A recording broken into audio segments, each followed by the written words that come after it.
Good afternoon and welcome back, ladies, gents and Pikachus. This is a response to a video by Victim Doodad, who is a librarian he's going to now try to give us a synopsis of why he thinks God is evil based on the Bible. And the method he's going to use is by criticising the content and the writing style of the Bible, which he has in his hands. Unfortunately, he has elected to use a children's summary Bible rather than a real Bible, so we must keep that in mind while he's criticising the book that he's holding, which is based on the writings of the Bible.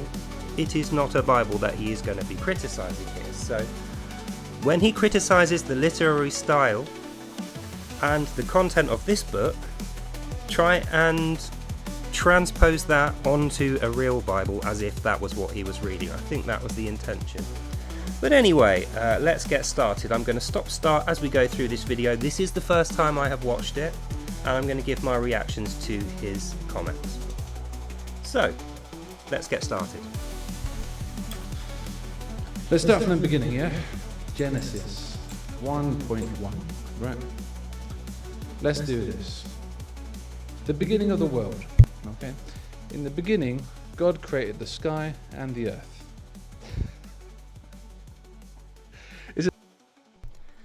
Straight away we hit a problem.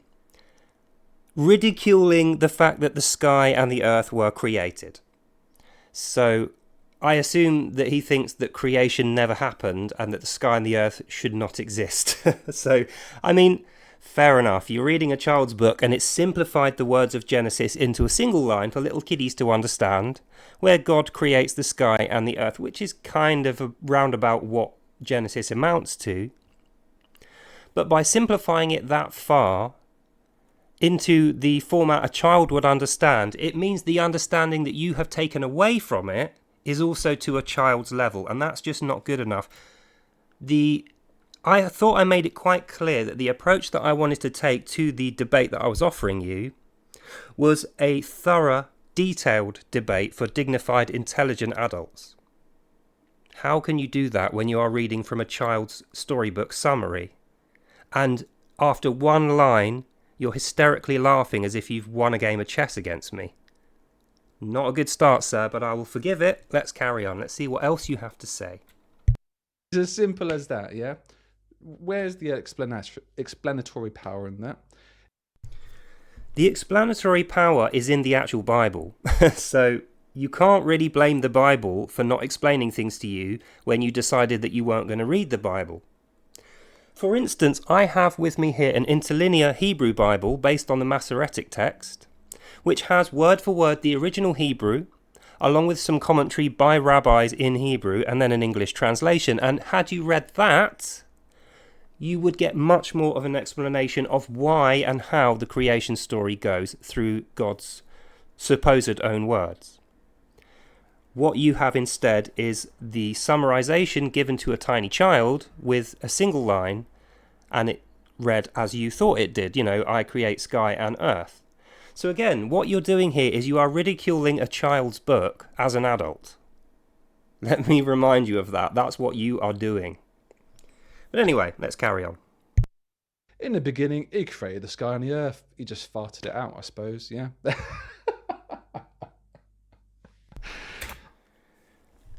I don't really...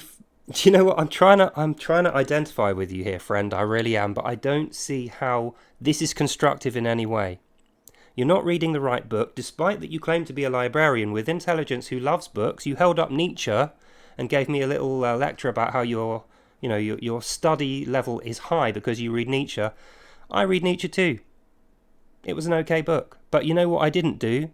Is ridicule it after one line. I read the entire thing before I started comprising an opinion of it, and if I were to ridicule it, I would make damn sure I knew what it was and what my ridicule was based on. Otherwise, guess what would happen?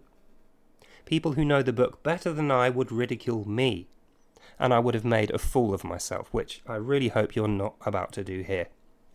So let's carry on. Let's see what you got to say. I mean, just what a huge... Straight away, the first line. It's such a huge presumption. It's like... The assumption that the earth and the heavens at some stage came into being, I feel is a fairly good assumption, being as I can look up at the sky and see it, and I am looking up from my position on the earth. So whether you think God created it, or whether you think it just magically popped into being, whether you think it was there and it was always there, the fact is, it's a fair assumption to assume that at one stage it wasn't there, and then it was created, and that is why it is there now, why I can see the sky from my position on the ground. So again, I think this betrays your attitude towards this debate and this book. Your attitude is immediately passive-aggressive. It's almost like you can't wait to find out that this book is wrong, and you can't wait to be the guy to proclaim that it's wrong and give yourself a little smart guy crown, but it so far hasn't really worked out that way. If I just came along and said, hey, in the beginning of time, there was a giant dragon called Morlock, and he was in a bathtub, he did a fart, and then a bubble came out, and then there was a universe in a bubble, and bang, the earth. That's the explanation. That's the best you can get, yeah? Funnily enough, there is a very similar story to that. The Chinese feudal creation story does indeed have a dragon creating the earth. He doesn't come out of a bathtub, but he does come out of a bubble of water, so you're almost there. However, the Chinese figured out this wasn't true, and then they don't say that anymore. So if you go to China and you ask people how the world was created, they will tell you it was always there. There is no creation. It was always there from the start of time to now, and it will always be there. However, they have to say this because they are communists, and by law you're not allowed to believe in God or have any religious texts. In fact, they have a single church in communist China called the Three Persons Communist Church, which is based on a bastardization of the Bible, like an evil version of the book you're reading now, written for sub-intelligence level children, but instead of prettying things up for the mind of a child, it is preparing the adult to behave like they have the mind of a child. And this was based on a doctrine which also identifies with the writings of Nietzsche. So we're kind of getting roundabout to what I think is going to be your final position. Your final position is going to be one of universalism, but instead of your universalism being something which was created and given by God, you're going to claim it was there forever. So eternity was already in existence by the time you started to talk about it, and it never got created, it's just there.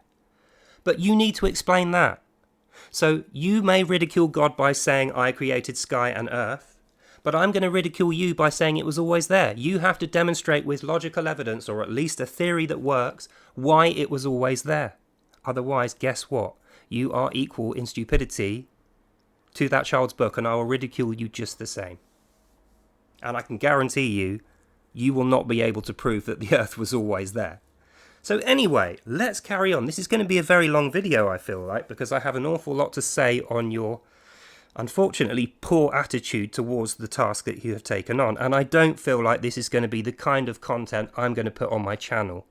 As I said, dignity and respect are two things that are required for a fair debate. You cannot show disdain and ridicule to your opponent and their position before you've even read the book, before you even understand that position. Because what you're doing then is throwing stones from a glass house. So the earth was empty and had no form. The earth was empty and had no form. So how can it be empty and have no form at the same time? Well, in the same way that a glass can be empty and have a form, but a puddle can have water in it, and the water can be empty and have no form, because the puddle is contained inside something else.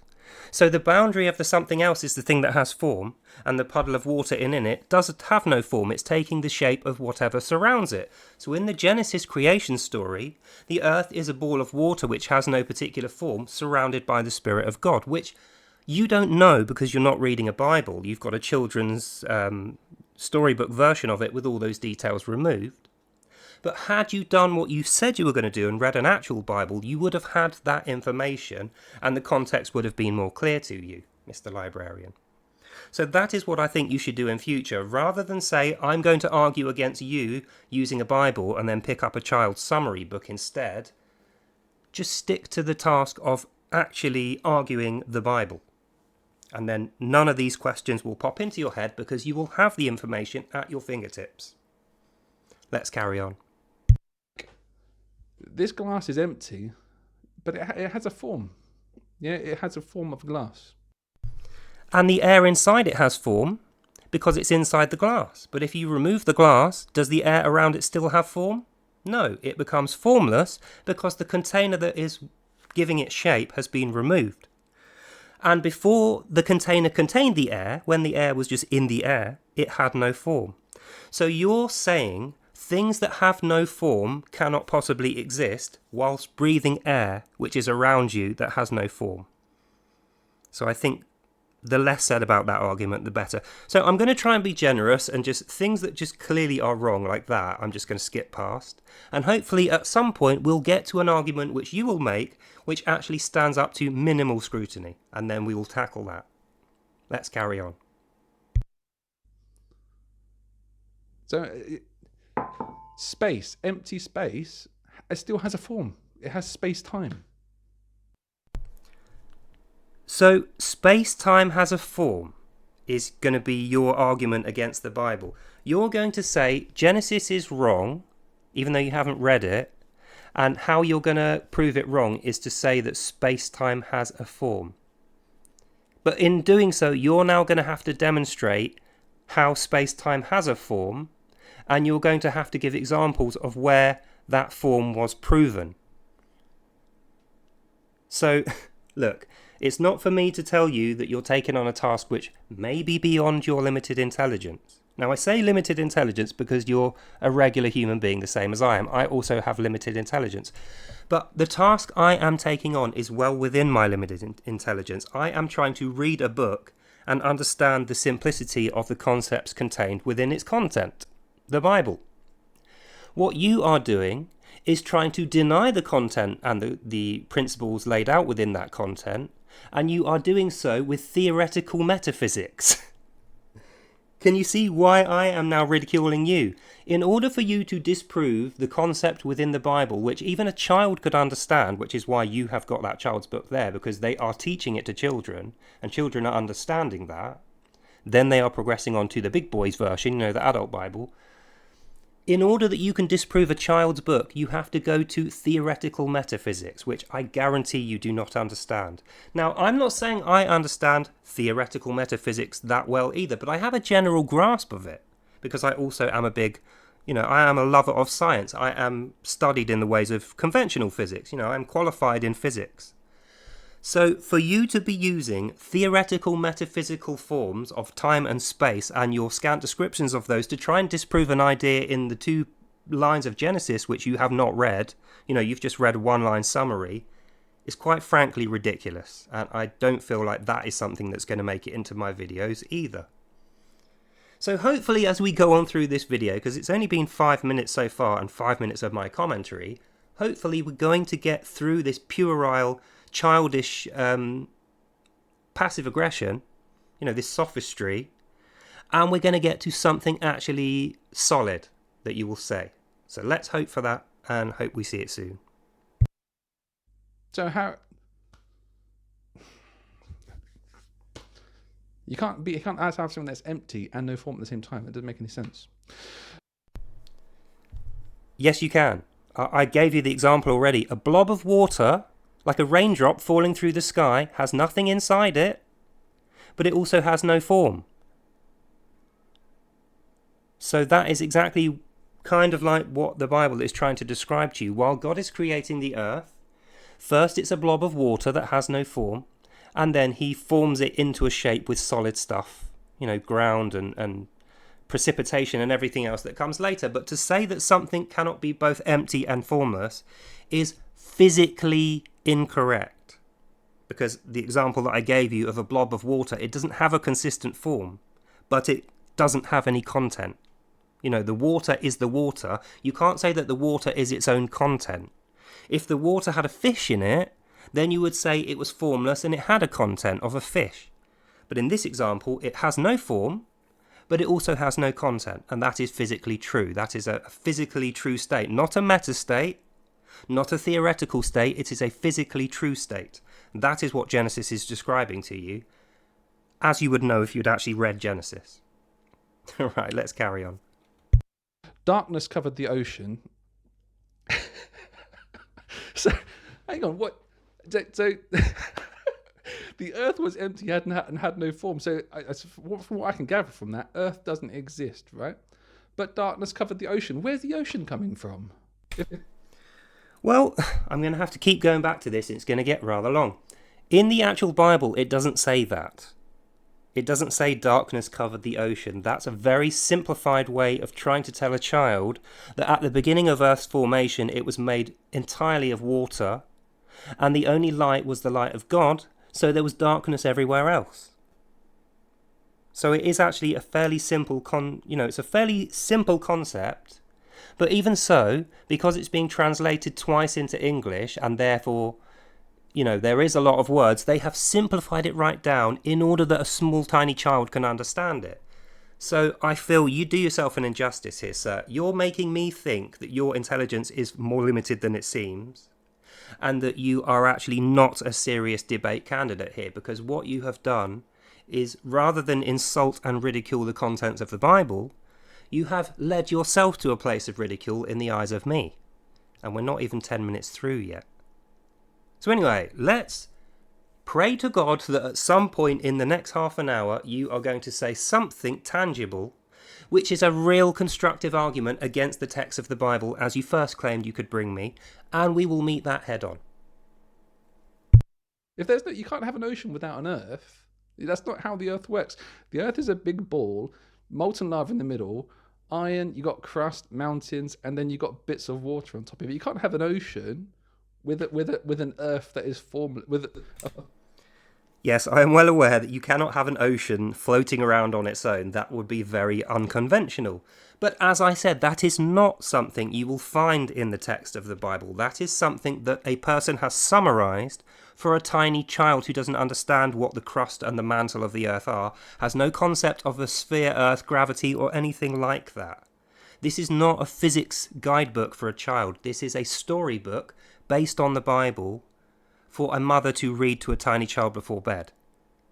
Quite why you thought it was going to be a great way to present your counter-arguments to Christianity, I don't know, but so far it hasn't. Look, I'm trying to be generous here and not rude. I'm trying not to ridicule you too much. But you have to admit at this stage, you should be laughing at your own video. This is ridiculous. This is not gonna. Nobody is going to be convinced by this. That's my point. My videos and the arguments I make are constructed out of sound logic, backed up by evidence and facts, and where I don't have physical proof, I can give enough testimony of other people to at least give the ideal, to at least present the concept that what I'm saying is true and marries up with the logic that I previously gave. That might convince somebody, but what you are doing here is you are punching down to a child's book and thinking that that's going to convince intelligent adults. It won't. It will not convince anyone. I don't even think it convinces you. You are already convinced and you are speeching. That's what this is.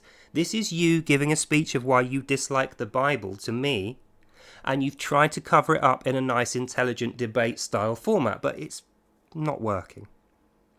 So hopefully, now we're going to get to the good bit. Let's go. A formless Earth that isn't even. It makes no sense. It doesn't make any sense. And God's Spirit was moving over the water.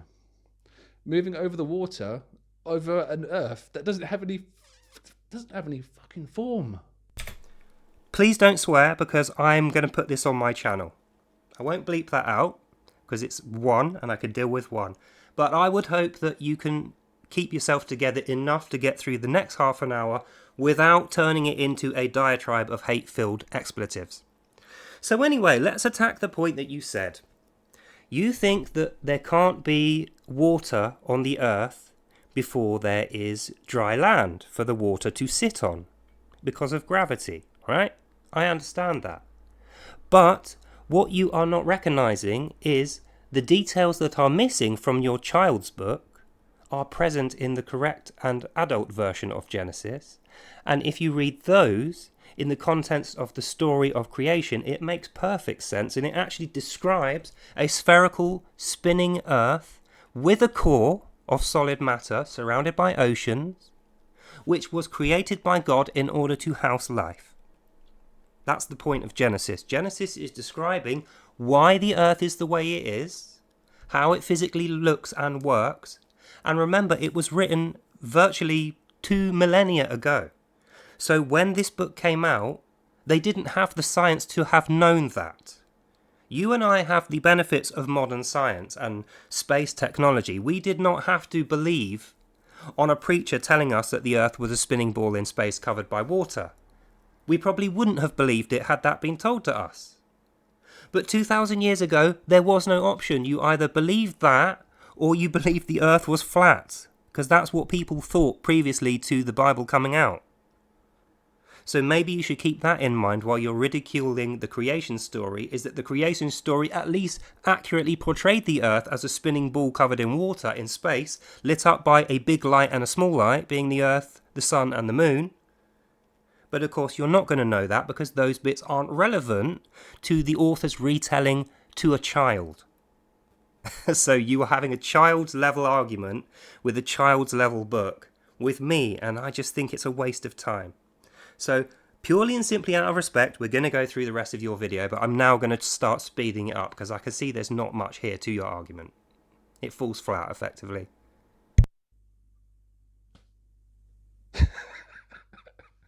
The first paragraph, it starts with so many assumptions. And it just says, this is that, this is that, this is that, this. And none of it makes sense with each other, by the way. None of it has any real explanatory power. So, tell me, when you're reading a book, do you read one line and then stop and laugh at the nonsensical nature of that book? Do you read 2 lines and decide that the whole book doesn't make sense?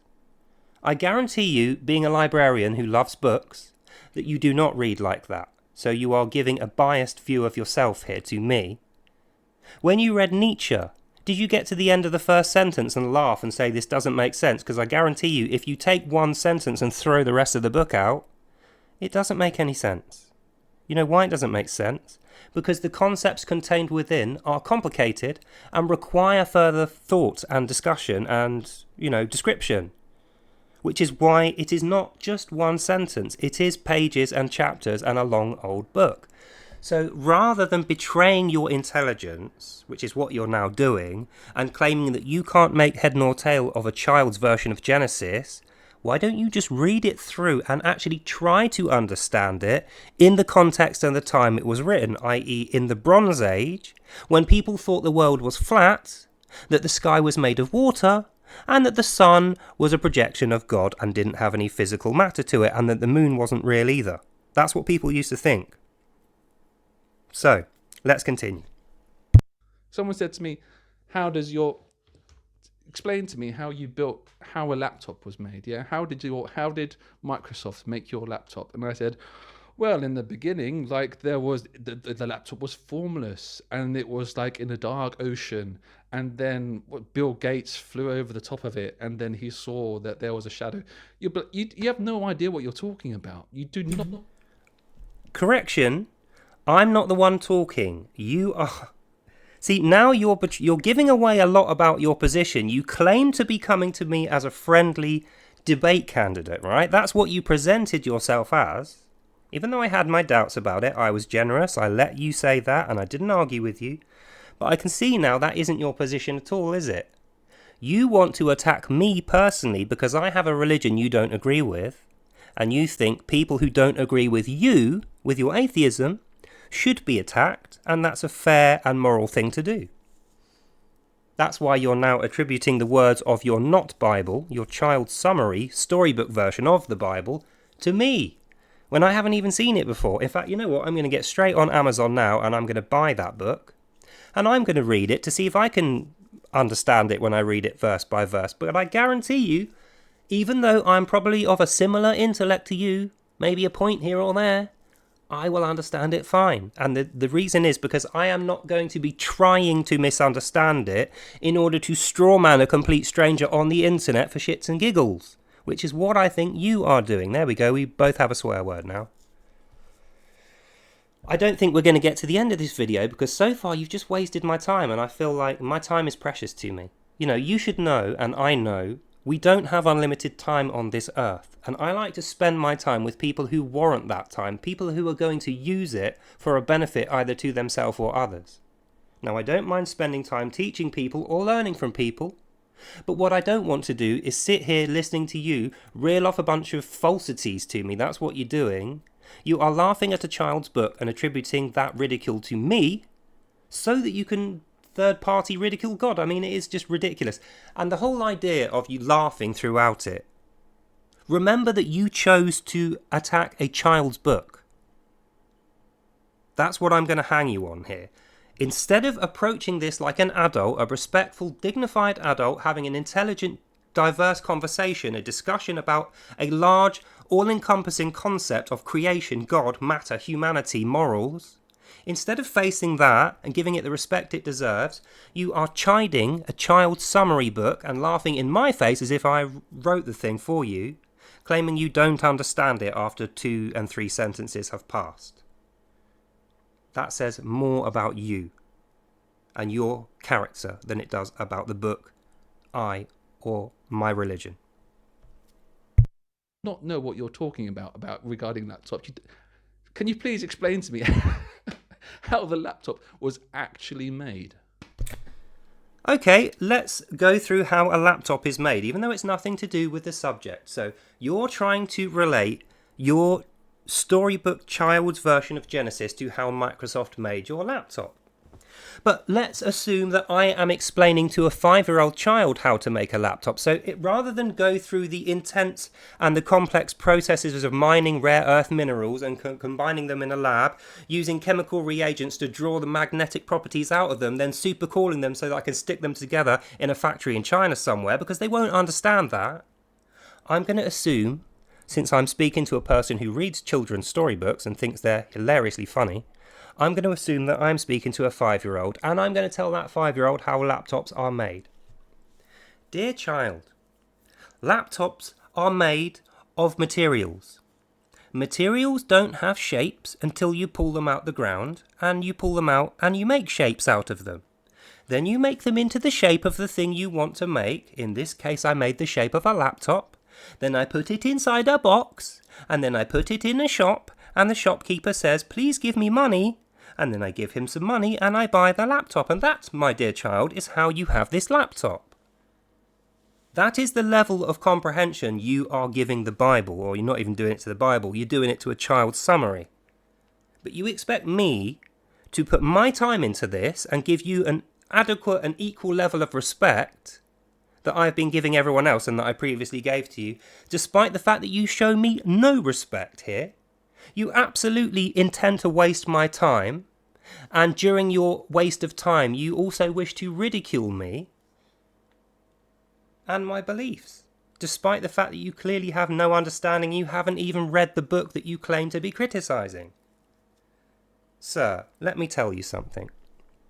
Do you see this as a moral venture that you're embarking upon here, criticising me, my religion, and the book that my religion uses? The holy word of God is what we call it, but let's just call it a book. Do you see this as a moral venture that you are taking on here? And the way that you've conducted yourself, the way that you have spoken, the points that you have raised. Do you think this is mature and moral? Or do you think maybe this is tinged with envy and bitterness, bitten off harshly in order to passively, aggressively insult someone who came to you as a brother and has treated you fairly and generously, which you just intend to insult? Do you think maybe that's what's happening here? Now I can understand why you live alone, and the aspirations of your career when you are in your mid-40s is of a simple librarian reading a child's book to a stranger on the internet. Now it makes perfect sense, but anyway, I digress. Let's carry on. And explain that, like, properly, step by step, the chips, the things inside the laptop.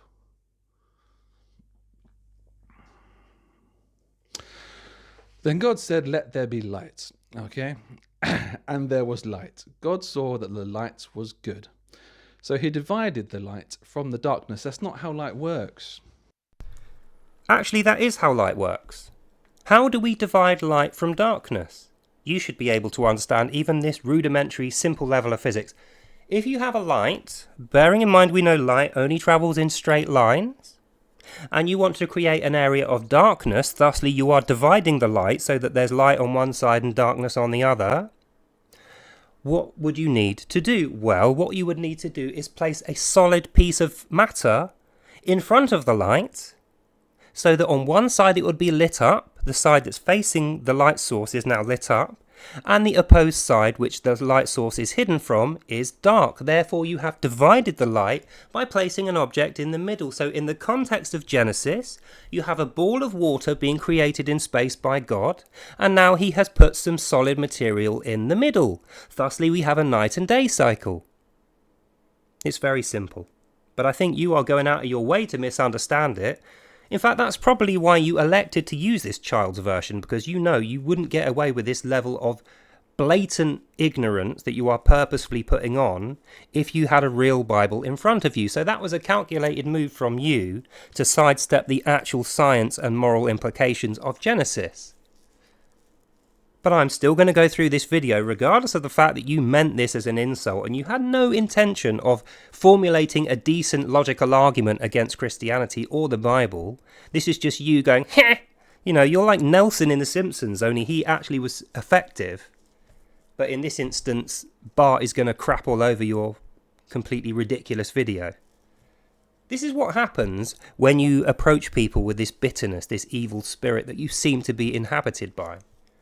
I treated you as a brother. I invited you to a real debate. I validated your ridiculous and silly answers previously. I forgave you your rudeness. And I gave you a lot of my time. I produced several videos and I'm making one now while listening to yours. So I did all that for you, a complete stranger, for no reward, no benefit. I'm simply doing that as a kindness to you. I extended that charity to you, that generosity to you, as a brother. How do you repay my kindness? Well, you laugh at a child's book as if it is me, and you insult my religion, and that's it. That's all you've got. But watch how a mature, generous, well-meaning, moral human being reacts to something like that. Rather than doing what you're doing, which I could now be doing. I could be shredding you with all kinds of smut and swear words and expletives. I could be absolutely deconstructing every part of your physical appearance, your flat, your whole attitude, your life cycle and beliefs. I could be absolutely turning that into breadcrumbs of dust and crapping on each speck. But you know what? I want you to know that even though you think my religion is ridiculous and based on a God who doesn't exist, who makes no sense, my God charges me to treat people well even when they present as my enemy. Those who curse me, I am charged to bless. Those who screw with me, I am charged to try and make their life a bit easier. So that's what I'm going to do. I'm not going to counter insult you. I'm not going to be dragged down to the level of a 5-year-old's playground argument over a book which doesn't resemble the Bible and is not a Bible. I'm going to give you the time that you deserve, and I'm going to give you fairness, because that is what my God asks of me. And since I believe in him, I do it. That's not how light works. You can't just say, let there be light. Light is a form of energy, and it needs a source of energy. You don't divide it from the darkness. That's not the physics of how light works. Unfortunately, as we went through, that really is the physics of how light works. If you put a block of matter in the way of a light beam which can only travel in a straight line, the light beam is absorbed on the surface of the solid object, and therefore you have divided the light to one side, and on the other side there will be darkness. See, if you knew the slightest thing about physics, that wouldn't have seemed like such a mystifying magic trick to you. But like I said, you are purposefully, intentionally misunderstanding absolutely everything. And just in case there was a chance that you actually would understand it, you've made sure you're not going to understand it by using a child's anode. Brother, this is no way to live. Let me tell you that. This is going to put you in a room on your own, surrounded by haters, learning nothing, going nowhere. That's what your life will amount to. Is that what you want? Is that how you want people to see you? Are you proud of this video? Are you going to show all your friends how great you are with this video? Because let me tell you, I have done many works on my channel, not just about Christianity or criticisms of other ways which I view as evil. Slavery, rape and murder are things that I regularly criticize. I also have creative works. I have an entire playlist of music which I wrote and lyricked myself, inspired by my God and the miracles that I have seen of him. So that is my works, the reflection of my attitude, and where I spend my energies is something good that other people have enjoyed, that makes other people feel good, a generous charity that I gave to them and that I enjoyed the creation of. Whereas you have this video. This is your works, is it? This is what your time and your life amounts to. Laughing at your misunderstanding of a childlike summary of the Bible, which benefits you none. I can tell you now, if you carry on your life in this way, you will meet but nothing but misery, and people will dislike you, because nobody likes a smug smartass, especially one that doesn't know anything. Let's continue. And it's juvenile. It really is. These people had no idea what they're talking about. Well, of course it's juvenile. It's a child's book. You said yourself, it says on the cover, International Child's Version Bible. What did you expect? Did you expect it to be equal to the works of Nietzsche? Or did you think Nietzsche was written for 5-year-olds? Like, come on, you know better than this. This is what I mean. When you want to take on an intelligent, mature debate with a person such as myself, you can't present yourself in this way and have such a lowbrow argument. Because after I finish making this video, in future I'm going to know, this guy's a joker, he doesn't have a serious argument, he has no real understanding of these concepts, and the only thing that drives his dislike of religion, being an atheist, is this propensity to being a smartass and convincing himself that he is much more intelligent than his life reflects. It's arrogance, it is pure arrogance. And let me tell you, I'm not going to waste much more of my time on that.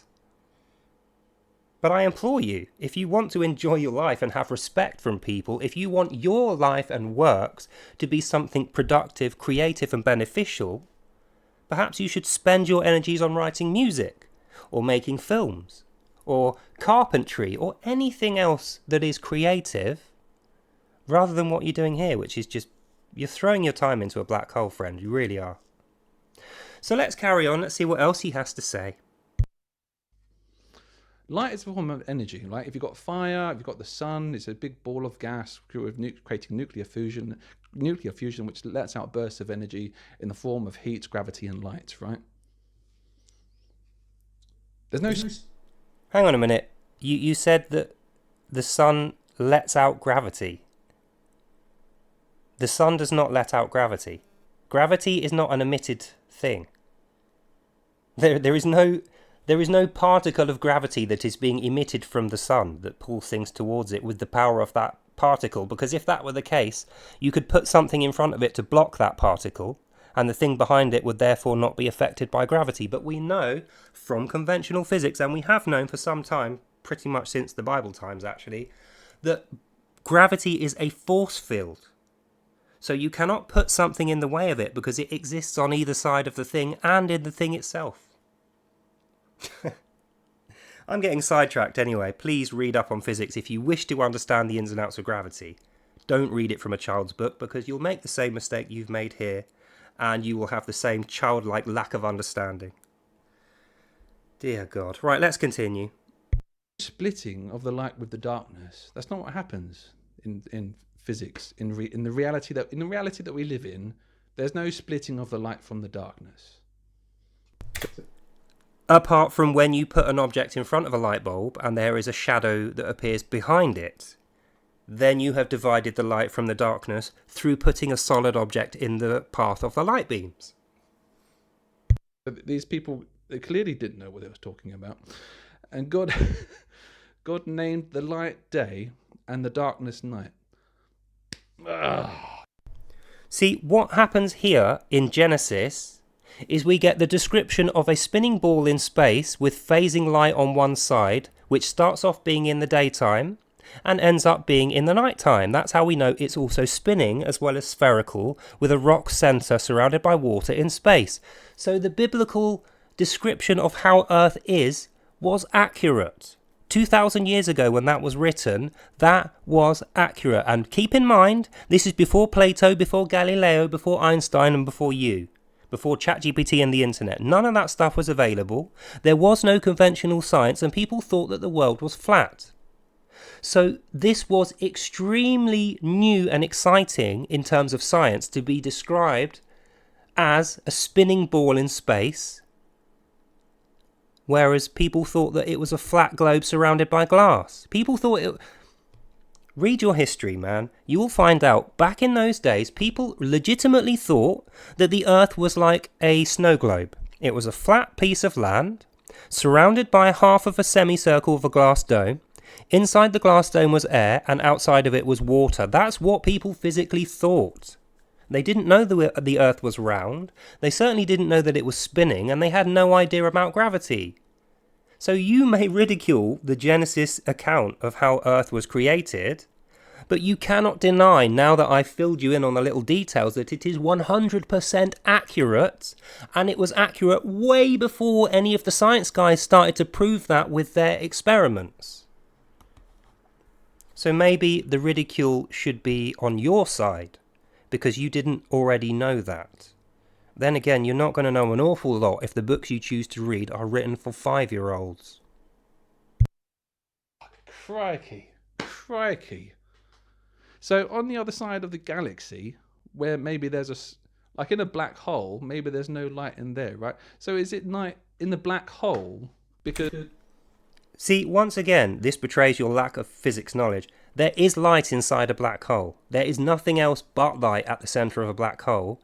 But the reason it is called a black hole is because the gravitational pull is so strong that the light cannot escape. So it's trapped in the middle, which is why the centre point, or the event horizon, you know, the bit inside the event horizon of a black hole, has an infinite energy density. Because all the light that is trapped in there will never escape, and it builds up in there and is crushed down by the force of the gravity well. So it is daytime inside there. If you could go in there and not die, it would be absolutely the brightest place you had ever seen. But, as the name suggests, because it is a black hole, and the gravity well is stronger than the speed of the light coming away from it, no light can escape. It can only be dragged in further. But I'm going to stop pausing to teach you basic 5-year-old level physics. You can just buy Child's First Physics book and learn it from there. You probably got it on that shelf behind you. If you don't, I recommend it. I'm going to be doing this a lot because I'm going to lose my patience with this book. Correction, you didn't have any patience to begin with. You immediately started with the demeanour that you have now. So it is me that is having to withhold my patience so that I don't lose it. Because I am still trying to be as generous and kindly as I can, despite the lack of quality of your content and your arguments. But you have put very little effort into this. I noticed you picked up the book once, and you read 2 lines, and after reading 2 lines, or 3 lines, you spent 6 minutes talking. So you felt the need, after reading 2 very simple lines rewritten for even a child to understand, that was worth 6 minutes of commentary. Now you want to speak about metaphysics and gravity and how light travels in beams and the other side of the galaxy. But I notice you haven't actually made any arguments against Genesis. That's what you haven't done. So maybe, let's focus on the thing you said you were going to do and try to do that.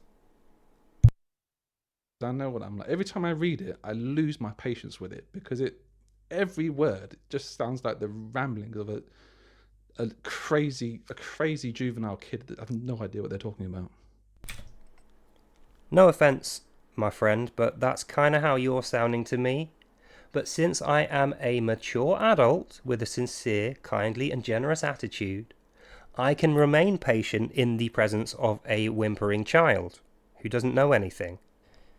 That's maturity. That's what us adults do in the presence of children or people behaving like children. We show them patience so that hopefully that can rub off on them and they can become mature and learn something through our example. Which, by the way, is also the reason God gives us the example in Genesis of being creative. He's giving us the framework of how we should approach our tasks when we wish to create something.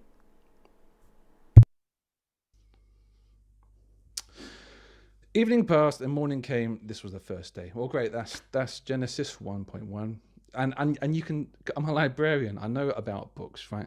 I can tell what a book is going to be like through the entirety of the text, by the first page, by the first sentence, by the first, whatever.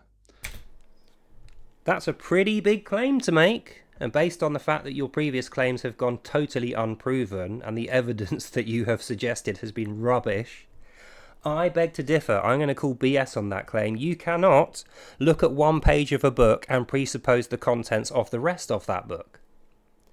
And neither can you learn anything from a 5-year-old's book that is not childlike and the ravings of a juvenile. That is why the book is written like that, because it is written for a juvenile. You said yourself. So I would wonder what level of comprehension you have as a librarian when you, a middling 40s man, chooses to read a book written for 5-year-olds. And my first impressions of this holy text that so many people revere, I'm not impressed. No, nobody reveres the child's version of the Holy Bible apart from possibly mum. Nobody reveres that book. Nobody goes to church and opens a child's Holy Bible and reads from it. There are no pastors or priests which go home and study a child's summary of the Bible. Because if they did, they would lack knowledge. They would have no wisdom. They would lack the understanding of the text they intended to read. So that's what's happening here. You have completely misjudged the task, picked up the wrong book, and every single word that's come out of your mouth as a result of that poor decision has been a mistake. It doesn't look good for you as a librarian, by the way. If I was your boss and I saw this, I would be thinking, well, who else can I put in this job? Because this guy clearly has no respect for the reference subject inside the books that he cares to, claims to care about. If this is the way you treat people's opinions and their books that they love, without even considering that it's a faith, a way of life that people follow and believe in, without even considering that, if this is how you treat the books and the content of those books, then what does it say about how you treat people and the content of them? Doesn't bode well for you, son. But anyway, let's carry on. Impressed at all. At all.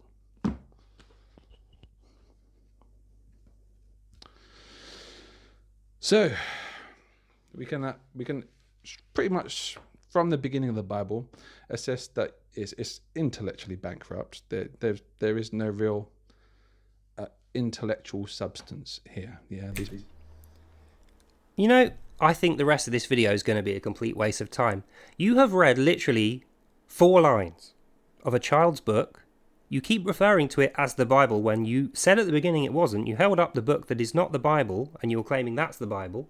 You said it was written for juvenile children. And now you are deriding its lack of intellectualism. What does that say about your level of understanding of being a librarian, let alone that book? What did you expect from a child's book? Nuclear Physics 101? It's a child's book. It's a storybook, a fiction, a summary written from a larger, more important, more complicated adult text, which, I remind you, has survived for 2,000 years. Which other book can you name has survived 2,000 years and is still the subject of discussion today with you and me and people similar to us? I defy you to find a book of that importance. And I am very surprised as a librarian that you don't recognise the importance the Bible has to virtually every other book in that building. Virtually every other book on earth. That is why librarians of any note will refer to the Bible as the book. Because it was the cornerstone of modern writing. It was one of the first openly distributed, widely understood books that people learnt how to read using, and became the cornerstone of what would develop into modern English from 1666 onwards to today.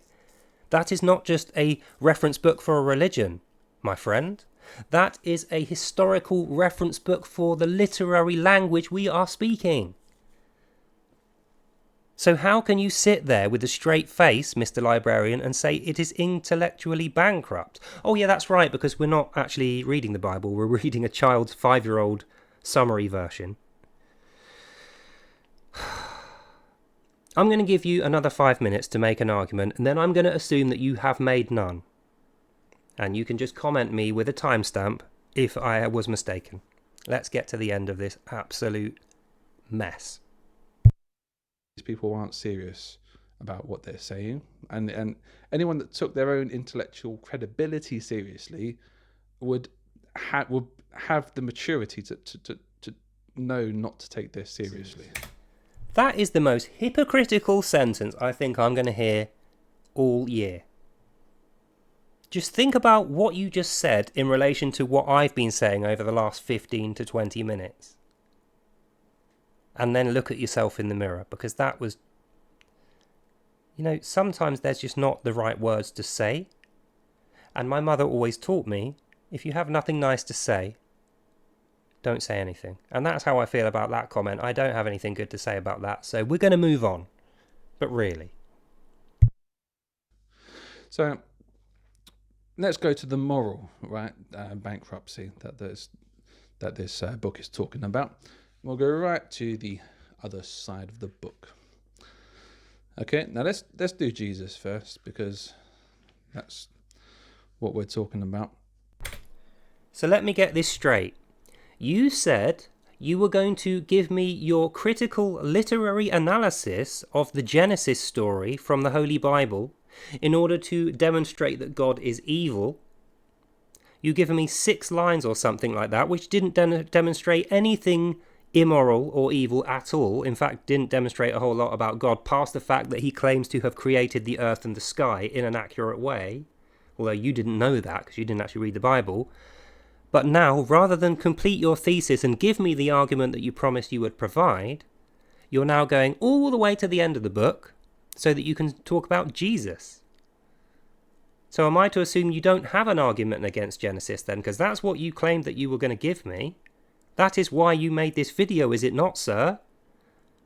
You said the Bible proves God to be evil, starting with Genesis. Genesis and Exodus were the 2 books that were mentioned, and you said those were enough to prove that God's character was evil. But you haven't demonstrated at all any characteristics, let alone evil ones, of God, past the fact that he's creative. This is unbelievable. How have you managed to make such a dog's dinner of such a simple task? Right, this is your last chance. I'm going to give you the rest of the sentence, then we're going to wrap up, because at this point I know not only are you wasting my time, you're wasting your own time. And time is precious, sir. Okay.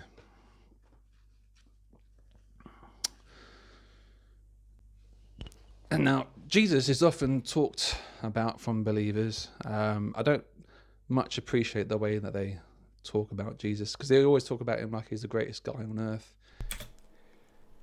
Well, I can't speak for anyone else, but I can tell you about Jesus because I have had an experience of meeting Jesus, and I speak to Jesus regularly in my prayers. But I have twice actually had a full conversation with Jesus. So I can give you first-hand information of how Jesus appeared to me and what his character was when I met him. And that is the basis of me saying that Jesus is a great guy, for the things that he did personally for me. the experience I personally had of him and the way that my life improved after having met him. Despite that I had no faith at that point, and I was an atheist who was trying to prove that God didn't exist. That was my previous career. I spent 12 years answering the question, where is God? And like you, I was absolutely certain that I was going to find the answer, God is nowhere. And the final piece of the jigsaw puzzle was I was going to learn how to do a prayer. I was going to do the most perfect, well-done prayer that anyone on earth had ever done. And afterwards, when God did not appear to me, I was going to go back to my website and report to every one of my 12,500 followers that God indeed was nowhere. Only that's not what happened. And now I'm a Christian, so you can fill in the gaps yourself. So I'm going to keep in mind as I let you complete this sentence that you have never met Jesus, you haven't read the Bible, you don't listen to people like me who have read the Bible and met Jesus, but you're now going to give me a breakdown of why he has a bad character despite having zero experience and study behind you and having disagreed with people who do have that. Let's hear it. He's perfect, like he's everybody loves him. But I'm not a believer. I don't accept him as the prophet of God. I don't accept him as a worker of miracles. I don't even know if he actually existed, because there's no historical proof that he was a person that actually existed. That's incorrect. There is actually proof that he existed. The only thing that you could possibly say is that there isn't compelling enough proof that he was a miracle worker, because you discount virtually every text ever written containing his name. However, as a citizen of the Roman Empire, he does have a birth record signed by the Roman Emperor, or the agents of the Roman Emperor, and he does have a burial site, which is empty, has no body in it, and there are plenty of eyewitness testimonies written down which corroborate one another, written from separate sources, indicating that there is a large corpus of evidence that a guy called Jesus, who was like Jesus Christ, looked like Jesus Christ, did have an interface with the population like Jesus Christ, and who was put to death by crucifixion like Jesus Christ, did 100% exist. So like I say, the only possible thing that you could question is that he performed miracles. And the way that you would do that is by falsifying the millions of testimonies, including my own, of people who have first-hand experienced and seen those miracles. So in order for you to prove your theory, despite you've never had any experience of it and you haven't read the Bible, in order for you to prove that theory, you have to call half of the planet liars, and you have to throw shade on their experience and their testimonies. And as I said earlier, you seem to conclude that this is a moral venture for you. Let's get to the end, and then we'll summarize, and we'll end the video. Let's hear the rest of your synopsis on the character of Jesus based on your child's book and zero experience. Now, if you actually look into the historical records of it, and most of the Bible was written decades or sometimes even centuries after the fact of Jesus. So, and that's a whole different topic anyway. So, but we're going to look at something that apparently Jesus said in John 14. What's it called? John 14, number 3, right? After I go and prepare a place for you, I will come back. Then I will take you to be with me, so that you may be where I am.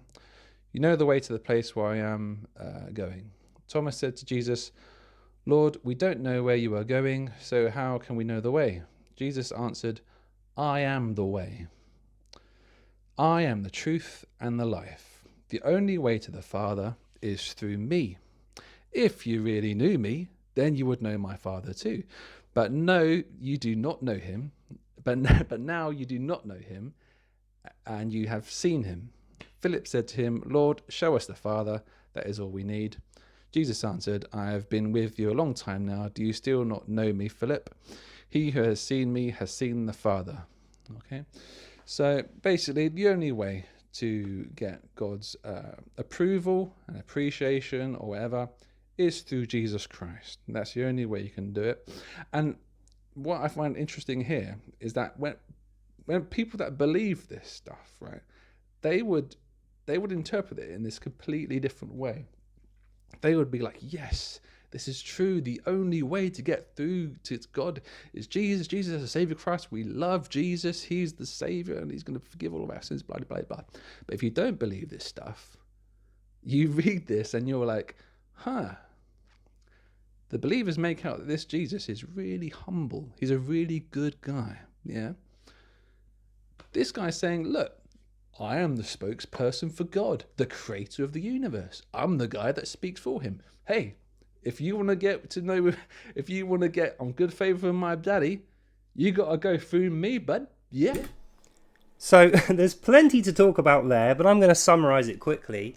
Had you read that book to its completion, rather than flicking from page 1 all the way through to wherever you are now, you would have understood what Jesus was actually saying there, and you would also have understood that God came down and walked as a man called Jesus. So God is synonymous with Jesus. They are the same being. So that is what Jesus is saying to Philip. He's saying, I'm going to go and get crucified and die now and return to a spirit form. And when I do, you will see me again. That's what he's saying. He's saying, after I die, I will reappear to you, and then you will know me as the Father.